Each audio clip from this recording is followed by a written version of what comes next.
கர்த்தருடைய பரிசுத்த நாமம் மகிமைப்படுவதாக. தாழ்விலிருந்து உயர்வு தரும் கர்த்தர். சங்கீதம் 89:17 உம்முடைய தயவினால் எங்கள் கொம்பு உயரும்.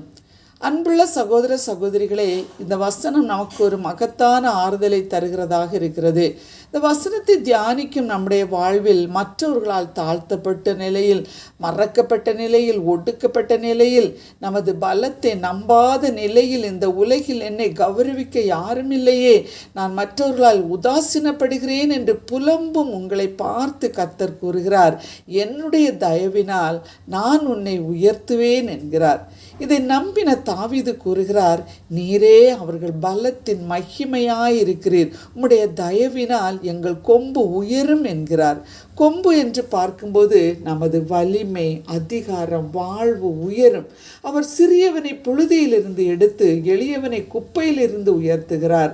அவர்களை பிரபுக்களோடு உட்காரவும் மகிமையான சிங்காசனத்தை சுதந்திரிக்கவும் பண்ணுகிறார் என்று பார்க்கிறோம்.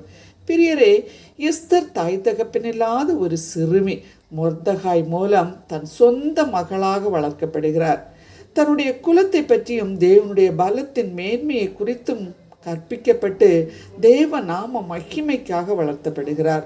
மனுஷரையோ மனுஷ பலத்தையோ நம்பவில்லை.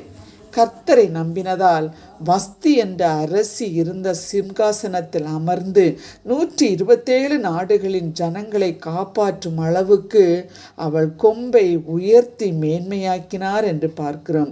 இன்று நம்முடைய வாழ்வு தாழ்த்தப்பட்ட நிலையில் இருக்கிறது என்று கவலைப்படுகிற உங்களை பார்த்து கர்த்தர் கூறுகிறார், என் தயவினால் உங்கள் கொம்பு உயரும் என்கிறார். நம்பிக்கையோடு ஒப்பு கொடுப்போமா? ஆமீன். செபிப்போம். அன்புள்ள இயேசு சுவாமி, நல்ல காலை வேளைக்காக நன்றியுள்ள இருதயத்தோடு துதிக்கிறோம். எங்களுடைய சொந்த பலத்தை நம்பி நீர் எங்களுக்கு தந்த ஆசீர்வாதத்தின் மேன்மைகளை இழந்து கண்ணீரோடு, கவலையோடு, துக்கத்தோடு, வியாதியின் கொடூரத்தில் இருக்கிற எங்களை பார்த்து இந்த காலை வேளையிலே ஆண்டவரே, என் தயவினால் நான் உங்களை உயர்த்துவேன் என்று கூறுகிறீரே, உமக்கு நன்றி சுவாமி.